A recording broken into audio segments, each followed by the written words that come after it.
Good evening and welcome to the Times of India. The Nirav Modi scam has hit headlines across the country. What we're going to discuss today is the options available before the government of India to be able to recover the near rupees 11,000 crore due to the Punjab National Bank from Nirav Modi. To discuss more, I've got with me Sanjeev Shankaran, who covers political economy for the Times of India. Sanjeev, the Nirav Modi's lawyer has come out and said that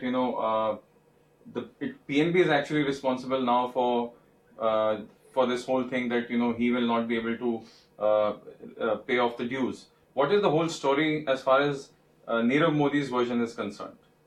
So, as we understood from the letter that was given to the media, Nirav Modi is making the case that Punjab National Bank was hasty or was premature in approaching the enforcement agencies, which is primarily CBI, and also informing the stock exchanges, which it has to, if there's any development in the bank that can influence the stock prices. Because the moment that happened, the media got hold of it, and there has been a trial by media, and consequently, he's not in a position to sell his companies. And he makes the claim that if he had been in a position to sell his companies, he could have possibly repaid the money. And he also claims that PNB has overstated the amount that he owns. It's actually only around 5,000 crore, while PNB, I think in its complaint to CBI, claims it's closer to 11,500 crore. So that is the essence of what Nirav Modi is claiming at this moment in time. Sanjeev, we've got comments coming in. Karthik says no, government cannot recover the money. Raj Mishra says 100% can be recovered. Ayush Ranka says I don't think so. And Mohammad Afzal also doesn't think that the money will be recovered. Please tune in and send us your comments of what you think and whether the government really will be able to recover all this money. We'll keep coming back to your comments. But for the moment, I think we'll just go and have a look at what Nirav Modi's lawyer had to say on this entire episode. आने वाला बयान सामने आया है, जहां तक उन्होंने कहा कि जहां तक पब्लिक परसेप्शन का सवाल है, उनको बिल्कुल भी चिंता नहीं है. सुनिए.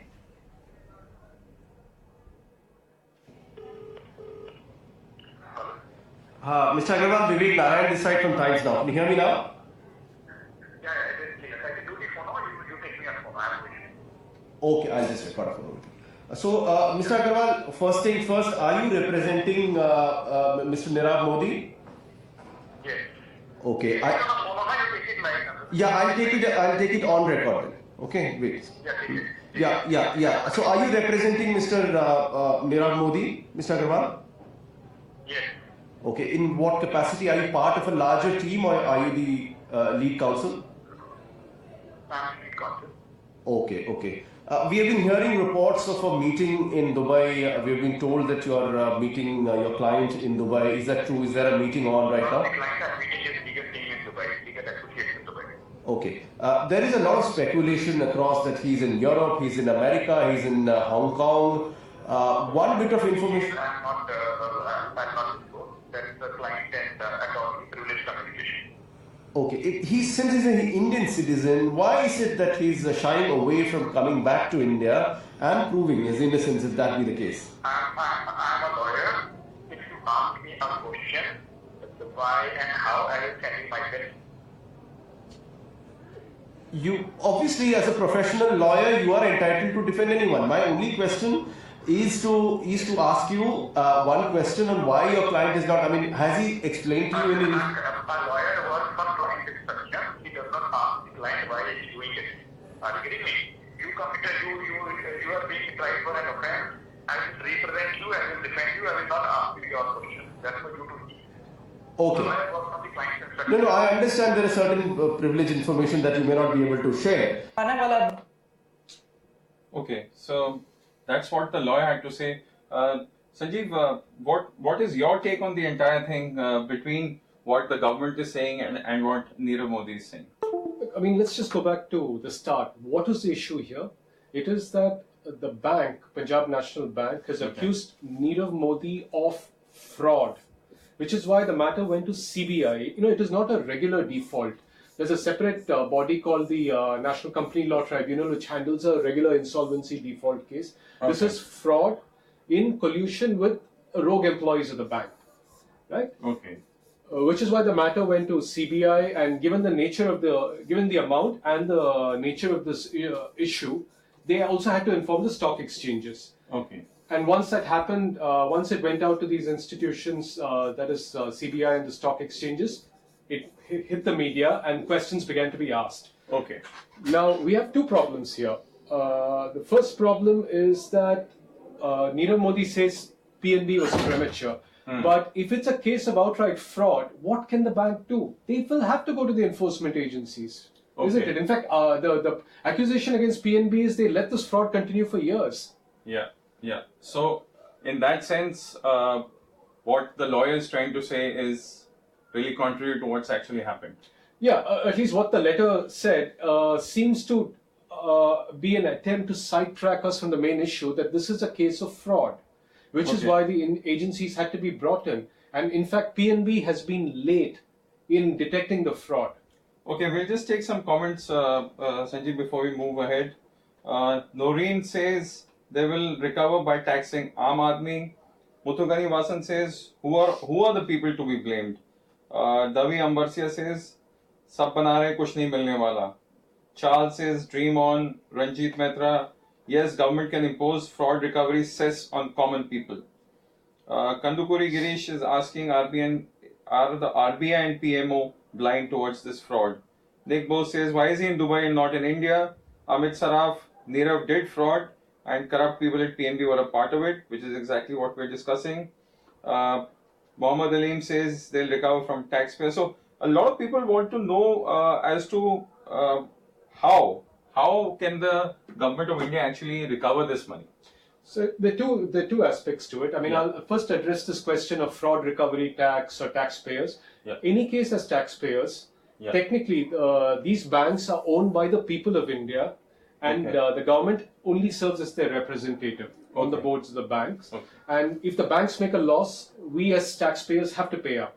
I mean, Okay, these are PSU banks, right? these are all PSU banks. So anyway, we bear the loss every time the banks do badly. So a loss for them. Is a loss for us. We have to pay for it in some form or the other. So we'll keep, even if you keep Nirav Modi's case aside for the moment, the banks have been repeatedly capitalized, or the fresh capital has been given by the government because Yeah. many of them are making losses. So we are already paying for it. Okay. Okay, now this is bad management, bad show by the government, all governments that have represented us so far. Okay. So even Have- this have failed us. recapitalization, this money is coming from the taxpayer, right? In any case, that's coming from us. We are paying for it. Okay. So, and we are paying lakhs of crores. So this is a small part of the lakhs of crores that we're going to pay. Okay. So unlike private sector banks, you're saying that any loss made by PSU banks has a direct bearing on the common man. It has a direct bearing on the government exchequer, which is funded by us through taxes. Okay, we'll just take some more comments. Rohit says fraud cess at 5% coming soon. Mike says chances are PMB won't even get a centavo, naya paisa or penny. Ajit Kumar, no other way now. Government tells we will have to pay. Pradeep says Nirav Modi should have been given a chance to sell off a few assets and clear the dues. Okay, now that's an interesting point. Let's come to that. Now, how can the government recover money? Yeah. Now the bank can, there must be some, hopefully there is some collateral that he's pledged when he's taken money in the past. Okay. So And- let's just see the options Yeah. that can be exercised. Assets. His assets that have been pledged as collateral, and given that it's a fraud case and he's fled the country, Yeah. collateral is a double in? Yeah, he will. The government can seize some of his assets. Okay. Now, our problem here is, now given how opaque it is, and there have been so many accusations of accounting fraud, nobody really seems to know at this point in time what is it that he actually owns. Okay. So question mark on number of assets, right? Assets, and because this man is even contesting the amount of money. He says, look, it's not approximately 11,500 crores as the bank seems to claim. I owe them just 5,000 crores, which is not even 50% of what they're claiming. Now, even that part is being contested. And at this moment in time, nobody really seems to know what he owns and what he doesn't own. Okay. What Nirav owns. Now we'll come to the other part where one of our a gentleman who commented said he should have been allowed to sell his assets. Yeah. But the problem is, as we said right at the beginning, this is a case of fraud. Now, we don't know how long. We really have very little idea of what has happened. We're not even sure if it's just 11,500 crore, because I think the Congress party claimed that it was actually much bigger. Yeah. Over 20,000 crore is what they claim, and this man claims that it's only 5,000 crore. But then the fraud was taking place from the Congress. From the Congress's time, right into the BJP's time, Okay. right up to January when they actually reported everything. One doesn't know when. I mean, when would he have sold his assets? Because we didn't even know about it till a few days ago. Okay, so the whole logic. And also the other thing that does come in, it does seem quite a coincidence that the entire family left in the first week of January and the case was filed a few days later. Yeah, so Nirav flees the country. If he really wanted to sell his assets, why would he go? Yeah, why won't he come back? Is he an Indian citizen? For sure.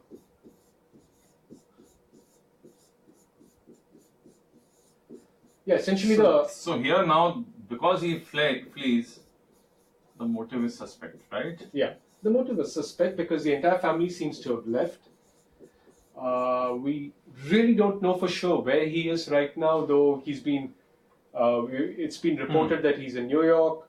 The gentleman from Times Now was saying that I was asking Nirav Modi's lawyer if he was going to meet him in Dubai, which suggests that he might have another a passport that is not necessarily an Indian passport if he's traveling. Some more comments. Varun Shai says, is there no possibility to recover the money from Nirav Modi? Noreen says, this is a new trend. Jatin Sehgal says, mujhe bhi loan dila do. Amit Saraf, no, money will be recovered, period. Tony says, why is the middle class being harassed? Deve Jyoti Deka, is there any way to recover the money? Dishank says, if government takes it seriously, then all fraudsters will come back to India and pay a whole amount. I think that's one of the questions, Sanjeev, is if someone actually goes abroad, what are the chances of bringing that person back?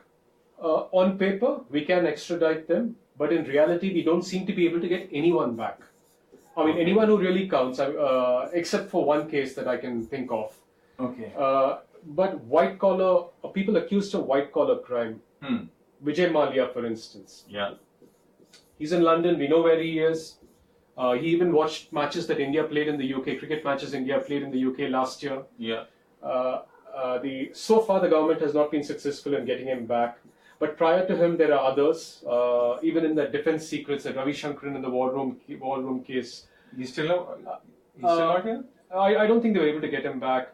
Then there were a series of Bombay Hindi movie industry. There were assassination attempts. Nadine Shravan and others who went there in UK. We really haven't got back any of these people. So as of now, it doesn't look like we really have a good track record of getting them back. Though on paper they can all be extradited. So there is obviously like our banking system is weak, and all the processes are flawed over there. There seems to be some process flaw in getting people back because you're just not able to get people back. So Amit Saraf has a solution. He's saying that the only solution to this is privatization of these banks. Does that help? I think this is a suggestion that has also come from a member in the government, that the Chief Economic Advisor Arvind Subramaniam suggested that a couple of days ago. I remember during the Atal Bihari Vajpayee regime, budget proposal actually suggested reducing the government's stake in bank below 51%. Okay. But the problem here, we'll just pose a question. Technically, if the banks are privatized, the taxpayer will not have to pay. Okay. Right? Okay. That's the argument. Yeah, but we have seen in the case of Europe and US, when there is a big crisis, as in 2008, the banks are systemically important. They can't be allowed to go down. The government sometimes steps in to bail them out, And if you notice, even there, people are very angry that bankers don't seem to have paid the price. Yeah. Right? So on paper, privatization of banks should solve this problem to an extent. But the experience of countries which have done it suggests that there is eventually governments always step in to bail out banks. Okay. So eventually, Most banks are bailed out in many parts of the world, including the US and Europe, Western world. Let me put it that way. The big banks will always be bailed out. because the entire economy hinges on it. Yeah, if they go down, there is a cascading impact down the line. And banks are also part of the money supply chain. They're used by the Reserve Bank or the central bank of each country to create money supply. So, is this a foolproof solution? Experience from other countries suggests it's not. But it's probably a better solution than what we have today. So, very quickly, Sanjeev, we'll just go through the slides that we have. We're discussing the options before the government and how can they recover the money. A lot of comments are coming in. We'll try and address all of them. Rahul Jhawar says, why every time middle class has to suffer? Khushbu says, first assets and then public will eventually have to fill. Varun Shai says, why scams are usually with PSU banks and not private banks? Hari Singh says, I've just addressed the gentleman's query. Private banks have also had a problem. In fact, there was another bank, a private bank called Global Trust Bank, which also used to be fairly active in lending to the gems and jewelry sector, where Mr. Nirav Modi comes from. Okay. And it folded up, or it had a problem. RBI had to help it out, bail it out literally, and it eventually got merged with the public sector bank to help it. So it's not that private banks have not had a problem. Even there, as in the case, as I just mentioned, public sector bank, Oriental Bank of Commerce, absorbed Global Trust Bank. So it was an equivalent of a bailout. Bobby Sakaria is asking, what is the amount of liability of Nirav Modi and why did RBI and PNB allowing speculation on the amount? So is there any role of the RBI in this? RBI as a regulator was eventually responsible for making sure something like this didn't continue for a long time. And if they were not able to do it, then it suggests that they haven't done their job well. But the amount that we've been talking about, that 11,500 crore, comes from the bank, PNB. Okay. It is Nirav Modi who's contesting that amount. So finally, if we have to, we're just running out of time to wrap up the entire thing. On a scale of 10, how would you rate India's chances of getting the money back? We will get some of it back. At this moment, it's tough to say how much we will get because we don't know what the assets are and what's left of it. How many companies really have something? But recovery of the full amount seems very unlikely. And getting Nirav Modi back to India based on our own track record also seems a little unlikely at this moment in time. Thank you, Sanjeev. So there you have it. Given the current scenario and going by the past record of such scams, it appears very unlikely that the government of India will be able to recover the entire amount. Although they have launched mass scale investigations into it to try and unearth all the money back. But for the moment, it appears that the government of India has an onerous task in its hand, not just to recover the money, but also to bring Nirav Modi back and bring him to justice. Thank you so much for watching the Times of India, but do stay tuned in for live updates.